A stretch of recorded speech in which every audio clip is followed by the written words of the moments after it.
I'm from Panorama City, California. It's a neighborhood in northern Los Angeles, and it's like a pretty rough area. Looking back at it, it's everything I have now. It's because I grew up in that environment, and it gave me like a unique, different scope that I feel like I've been able to help like connect with some of these students in these like Title I schools. Like, you know, I speak their language because I've gone through some of the things that they've gone through. So I'm what you consider like a first-generation Mexican. So like I grew up not speaking like a lick of English. I didn't start like learning English till I started school, and then like your parents are like new to the country. Like I felt some of those same struggles that they were going through, you know, adapting to like a new life. I'm 8 years older than my younger sister, right? So the dynamics were always different. I was almost like a mini dad to her.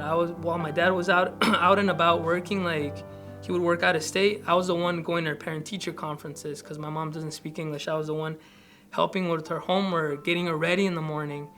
Never once in my youth, like growing up, did I ever fathom like, oh, teaching is something I'm dreaming about doing. And on the contrary, like my mind was set sports. When I realized that wasn't gonna happen, I had to figure out how to like transfer that like competitive drive into something. And it just so happened that like I found teaching, you know, like I figured out like that it was like a way like that you can help somebody improve, right? Think of it almost like a coaching, like a coach is to like a player. Like you can help somebody like develop skills and improve, and like to me that's rewarding. Seeing somebody go from not knowing something to developing skills and then to becoming proficient, that's like I live for that. I live for that like process of like seeing somebody like become something. So that's when I like fell in love with it, and like there was no looking back after that. When I go into Mr. Rodriguez's classroom, it's amazing. Every single time you walk in his room, the teaching that's happening in there is incredible. He makes a difference with kids every single day. I've seen him in multiple settings. I've seen him teaching first grade, general education kids. I've seen him teaching third grade kids, and then in LD Resource teaching special ed with kindergarten through sixth graders.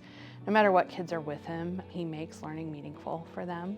He's very well known, very well loved. He connects with students. He plays with them at recess, baseball, soccer. Really takes that extra effort to connect with students. He just is always checking in on his students.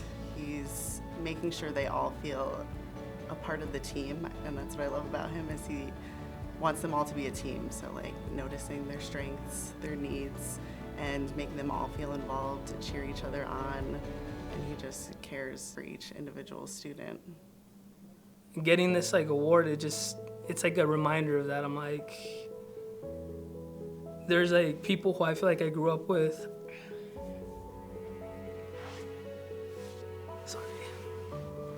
That didn't get these same opportunities, you know? So I value that every day. I try to remind myself, and like, that's one of the things that keeps me going, especially when I'm like dealing with my students. Like, I hear some of these like horror stories of some of the things they go through, and I try and be that safety to some of these students that I had growing up, because I see some of their potential. You know, it's just sometimes it's unfair that they're going through like adult-like problems when they're only like, you know, 7, 8, 9 years old. So I feel privileged. I feel lucky.